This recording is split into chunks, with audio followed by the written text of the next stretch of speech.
아, 좋다.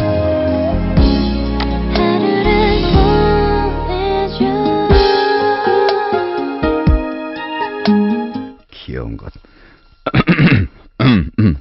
네. 시킬 때는 그죠? 예, 이렇게 시켜야 돼요. 지난번에 좀 늘어본 오빠의 미심쩍은 상담소에 대한 피드백들인데요. 그 실연의 아픔에 대해서 실연을 할 수 있는 것도 실연에서 고통받을 수 있는 것도 참 그 특정 계층이 특권이다 그것도 라고 얘기를 했는데 그러더라고 마왕이. 실연의 눈물 아픔 특정 계층의 특권이니 즐겨라고. 그럼 나도 특정 계층인가? 한 사람에게 두 번째야.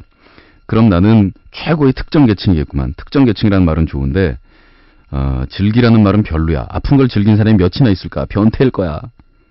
아, 아프다. 내 생각은 그래. 실연의 아픔과 눈물은 그냥 사랑의 이면이야. 아프다고 해서 헤어졌다고 해서 사랑이 끝난 건 아니거든. 아픔이 모두 사라지고 그 사람이 떠올려지지 않을 때 그때가 사랑이 끝난 거라고 생각해. 근데 사람들은 사랑의 예쁜 면만 보고 얘기하잖아. 그래서 더 아픈 것 같아. 근데 그럴 때가 있잖아. 사랑이 끝났다고 생각했는데 불현듯 그 사람이 떠오를 때 그 사람, 그 얼굴, 목소리 그런 건 기억 안 나는데 그냥 생각날 때 이건 뭘까? 몰라 그냥 주절이었어. 그런 경우에 도움이 되는 단어를 몇 개 말씀드리죠. 사랑보다 더 슬픈 건 정이라며. 정, 영어로 해보세요. 정. 사랑은 love, 우정 friendship, 정. J-U-N-G, 정. 말고 없죠? 예, 그래서 이런 애매한 이런 부분에 대한 감정 같은 거는 우리 동양인 정도나 좀 캐치가 되지 서양 사람들도 물론 이걸 느끼긴 느끼겠는데 뭐 정의의 문에 이런 단어가 없는 걸로 봐서는 참 그런 걸로 보면 번역이 되는 단어도 같은 단어는 안 해요. 그죠?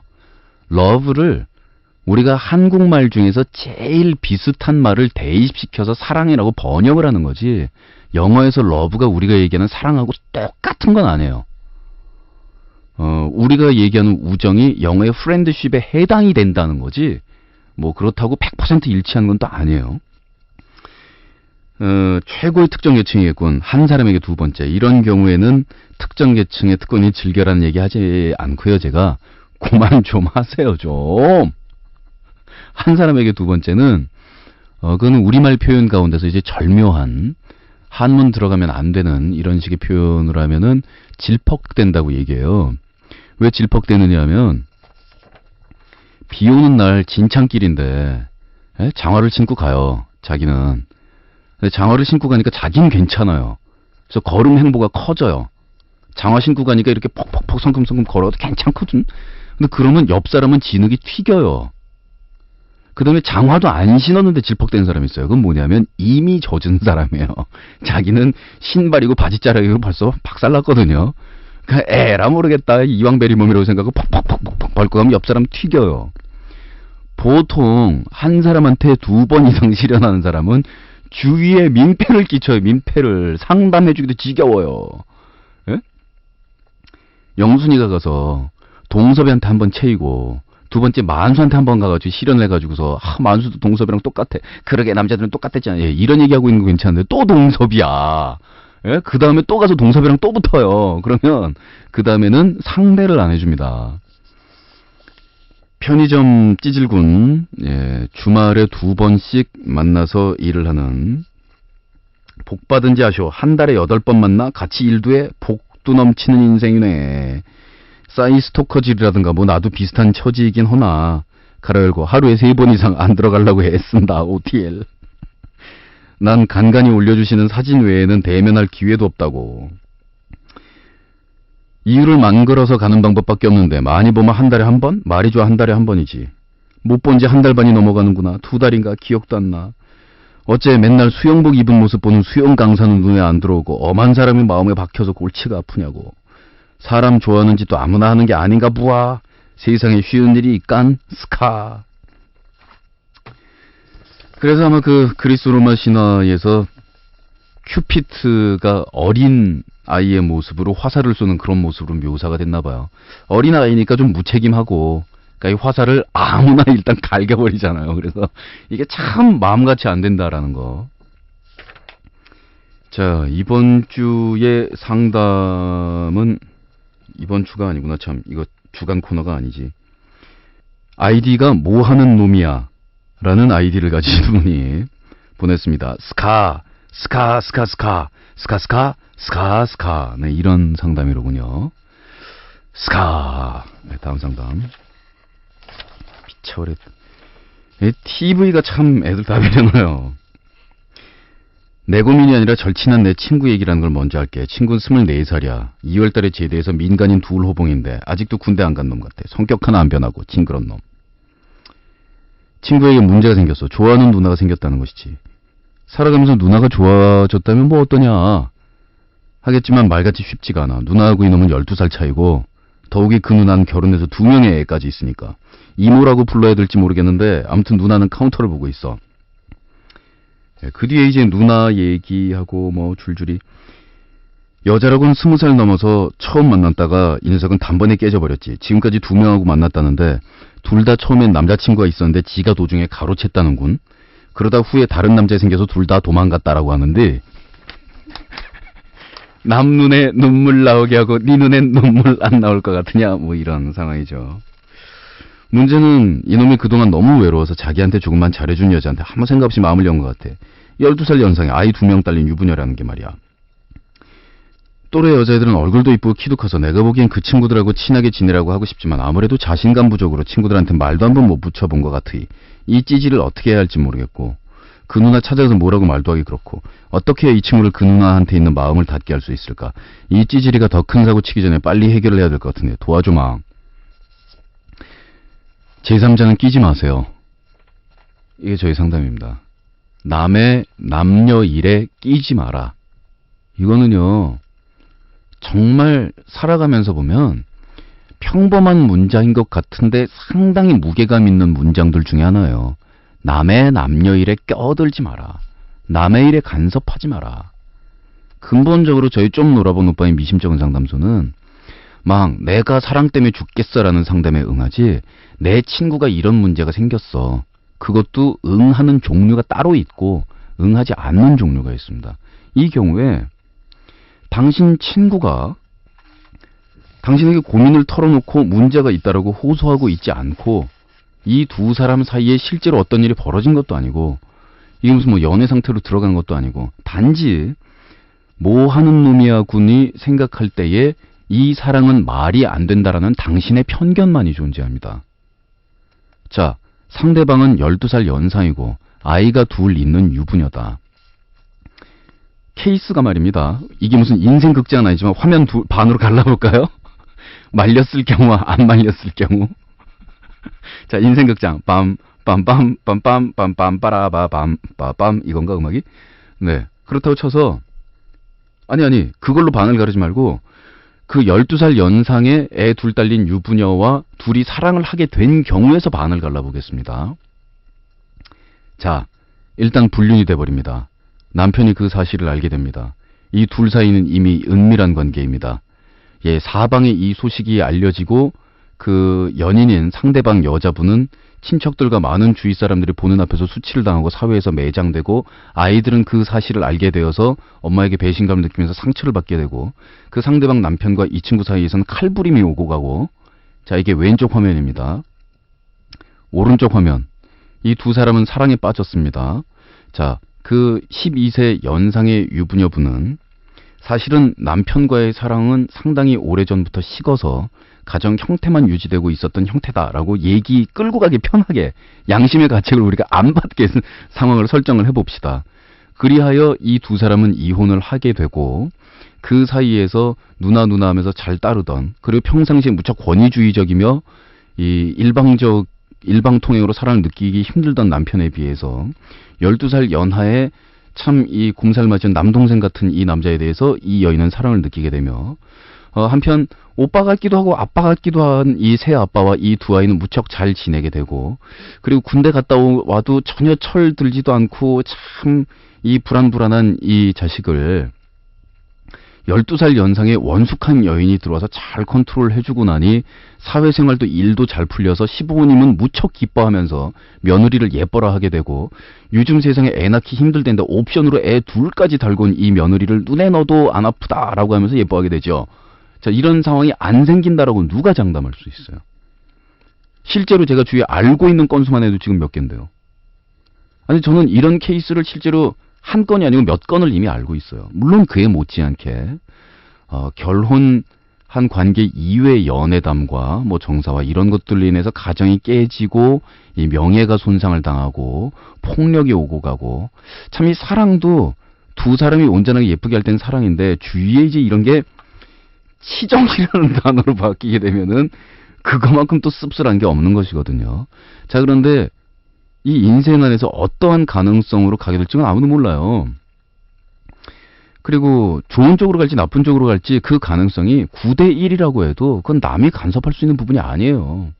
단지 이제 친구로서 얘기해 줄 부분이라면, 그러한 사랑으로 들어간다라면은 남들보다도 오히려 더 큰 책임이 따르고 남들에게 가슴에 못 박을 수 있는 상황이고 피해를 줄 수 있는 상황이기 때문에 더더욱 조심해야 되고, 너한테 참 무거운 짐이 더 지어지는 것인데 그냥 멀쩡한 여염집 처자하고 사랑을 하는 것도 참 어떻게 보면은 책임이라는 면을, 두 사람이 그냥 좋아서 하는 연애라고 해도 도의적인 책임이라는 게 인간과 인간 사이에 존재하는데 너 왜 그렇게 굳이 무거운 짐을 지려고 하니? 괜찮겠냐고 염려를 해줄 수는 있죠. 그런데 그 사람은 무조건 잘못된 것이며 얘는 무조건 잘못된 길로 들어서고 있다라는 단정적인 선언, 이건 뭐 친구든 부모든 누구든 그렇게 얘기할 수 없는 부분이지 않습니까? 그러니까 얘기하고 유도하고 이렇게 저건 무조건 잘못됐다라고 단정적으로 얘기를 할 그 시간에 주위에 키 크고 예쁜 처자 많다면서요. 하나 소개해주지 그래요. 글로 이거 쓸 시간에 하나 좀 보험팅이라도 들어주지 그래요. 마음에 안 들면은 될 때까지 계속 해주는 거, 보험팅. 그거라도 해주든가, 그렇게 안타까우면. 본인은 여자친구 있으세요? 혹시 주위에 친구 안 많죠? 어디... 난 올해 21살이야. 아직은 미성년자라는 딱지가 붙어있는 그런 나이지. 21살이 어떡한 미성년자가 되는데. 나이상으로는 21살인데 이제 만으로 따졌을 때에 아직 19세 8개월이에요. 막 이거. 근데 내 친구 Y가 얼마 전에 전화가 온 거야. 내 친구 Y는 자기 남자친구랑 같이 살고 있어. 근데 자기가 임신을 했다는 거지. 난 정말 뜯어 말리고 싶었는데 엄청 화난 목소리로 얘기하는 거야. 지들이 좋다는데 어쩌겠어. 내 친구 Y가 그렇게 될까봐 내가 정말 많은 노력을 기울였는데 잠시 일이 있어 신경을 못 쓴 사이에 애가 홀딱 그렇게 돼버린 거야. 이제는 개월수도 많이 지나서 지우라고 할 수도 없잖아. 아직 나이도 어린데. 아직 부모님 모르고 계시고. Y양 이제 20살이야. 이제 다음 달이면 출산이라는데 내가 어떻게 도와줄 수 있는 일이 하나도 없어. 나 어떻게 하지? 내 친구 Y양 어머니 정말 무서우시거든. 이제 집에 가서 말을 한다 그러는데 걔가 살아 돌아올지가 걱정일 정도야. 배가 남산만 하나에 손잡고 병원에 서슴없이 가실 그런 분이거든. 내 친구 Y를 임신시킨 그 애 집은 이미 다 안다고 그러던데 걱정이야. 정말로 그 애가 꾼 꿈이 아이가 중간에 죽는 꿈이었는데 그 꿈이 현실로 일어날까봐 겁이 나. 나 친구한테 어떻게 도와줄 수 있는 일이 없을까? 참, 저 위의 이름은 우리 아버지 이름이야. 난 너였던 여자인데 내 거를 누가 못 쓰고 있어. 이름은 사정상 못 밝혀. 그러라고 얘기 안 하거든요. 그냥 피양이라고 할 수밖에 없네. 어른인 마음에 생각해 좀 말해줘. 제3자는 간섭하지 마세요. 물론 도와줄 수 있는 건 도와야겠지만 이 경우에도 Y양이 남자친구랑 같이 살고 있고 임신을 했다는 것 자체가 완전히 말이 안 되는 일이고, 그렇게 될까봐 내가 많은 노력을 기울였다. 많은 노력을 기울였다라는 거는 두 사람이 같이 살고 있지만 임신 같은 이런 처치곤란한 상황이 생기지 않도록 노력을 했다는 뜻입니까? 두 사람 사이를 깨기 위해서 노력을 했다는 겁니까? 두 사람 사이를 깨기 위해서 노력을 했다라면은 그건 그럴 권리가 없는 그런 행위이고요. 자, 이 경우에도 역전의 가능성은 있습니다. 그리고 엄청 화난 목소리로 아기를 가졌나봐 라고 이야기를 하고 있다라는 게 의미하는 바는 지금 같이 살고 있는 남자친구를 정말로 사랑한다라는 것이죠. 그리고 그 사람의 아이를 가졌다라는 것 자체가 환경이나 주위, 뭐 예를 들어서 양가 부모님이 지금 뭐 공인한 사이라든가 결혼식 날짜를 뭐 가깝게 잡을 수 있는 그런 거라든가 아이를 낳아서 경제적으로 현실적으로 부양할 능력이 되느냐라든가 이런 문제 이전에 내가 사랑하는 사람이 있고 이 사람의 아이를 내가 가졌다는 것 자체 기쁨이고 그런 거에 대해서는 후회가 없는 이 상태에 대해서는 남이 뜯어말리기 힘든 거거든요. 이 정도면. 보통 보면 말이에요. 상대방에 대해서 상당히 확신을 가지고 있어도 나이 20살에 임신했으면 상당히 불안에 떨리는 목소리로 얘기를 했을 거예요. 물론 미성년자고 철딱서니가 없어서 아무것도 몰라서 환하게 나 애 뺐어 막 이렇게 얘기를 했다라고 볼 수도 있겠죠. 어리게만 본다라면. 근데 이러한 상황에서 경제적으로 이 두 사람이 아이를 낳아서 부양할 능력이 있느냐? 중요한 문제예요. 이거 없으면 못 가요. 진짜로. 양가 부모님이 허락했느냐? 중요한 문제예요. 두 사람이 아무리 양쪽 부모랑 뭐 절연을 해가면서 살겠다는 의지를 가져도 양가 부모님이 축복해주지 않는 결혼, 축복받지 못하는 결합, 축복받지 못한 아이의 탄생, 서글퍼요. 힘들어요. 근데 이 힘든 수천만 가지의 문제 이전에 먼저 하나가 있어야 되는데, 자, 지금 결혼하지 않은 동거관계에서 임신이란 말이에요. 두 사람이 서로 사랑을 하고 있으며 임신한 이 순간에 대해서 기쁨으로 어쨌든 그거를 받아들이느냐. 아기가 생겼어. 우와. 어떻게든 낳아 기르고 싶어. 이런 상황이라도 되느냐.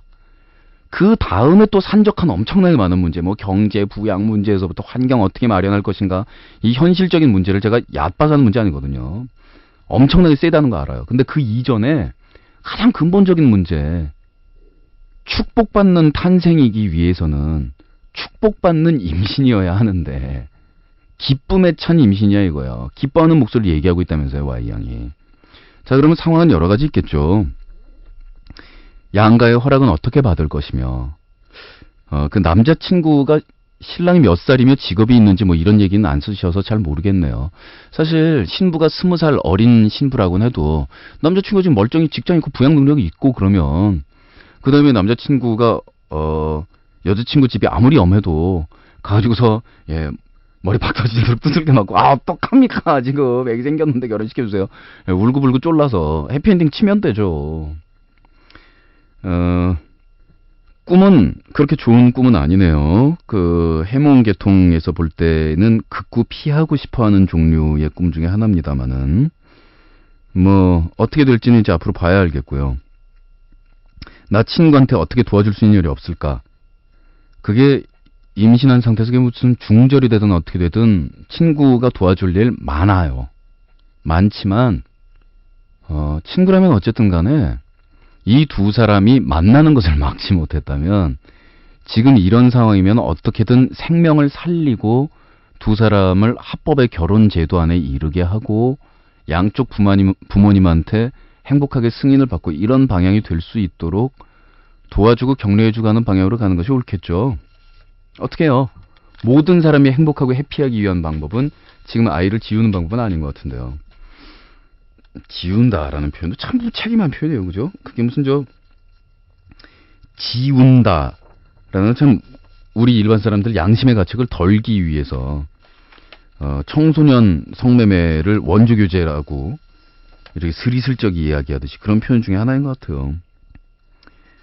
자, 이렇게 두 분의 상담이었는데 제3자로서 누군가의 일에 충고를 하고 간섭을 하고 이럴 때는 어쨌든 간에 나 본인의 의사가 아니기 때문에, 그리고 상대방 역시 인격이 있고 의지가 있고 결정을 할 수 있는 권리가 있기 때문에 보조는요, 정말 보조의 일을 잘 해주는 게 도움이 되는 거지, 뭐 니네 만나라 헤어져라 이런 얘기할 수 있는 권리도 없는 것이고, 그렇게 한다고 해서 되는 것도 아닌 것이고, 나중에 보면 지들 둘이 오징어 까먹으면서 욕하고 있습니다. 아시죠? 그 공식의 결말, 자기야 누구누구가 우리 만나지 말라 그랬었다. 저런 나쁜 것이, 이 둘 다 각자 다 찾아와가지고서 뭐 헤어져야 돼, 뭐 배신 느꼈어, 뭐 어쩌고. 그러면 거봐, 그럴 줄 알았어. 그래 지금이라도 잘 됐으니까 마음 돌려, 그만 울고라고 얘기해준 거밖에 없는데, 나중에 이것들 둘은 알콩달콩 자기야 우리 둘이는 안 될 거라고 걔가 그랬다 막 예, 이 자랑들 하고 앉았거든요. 뭐 어떡하겠어요. 징글징글해, 징글징글해. 연애 상담은 웬만하면 그냥 그러려니 뭐 잘 될 거야 이 멘트로 그냥 나가야 된다니까요. 잘 되겠지 뭐. 깨졌으면 잊혀지겠지 뭐. 시간이 약이겠지. 이러고 둘이 뭉실이하고 삼자들은 빠져야지. 괜히 뭐 이 얘기 저 얘기 해줬다가 나중에 욕먹는 거밖에 남는 거 없대도요 진짜. 저는 내일 이 시간에 뵙도록 하겠습니다. 마지막 곡은 랜덤으로 컴퓨터에서 삑 돌려가지고 하나 걸리는 걸로 드리죠. 무슨 노래 나갈지 전혀 몰라요 지금. 아직 단 한 번의 후회도 느껴본 적은 없어. 다시 시간을 돌린대도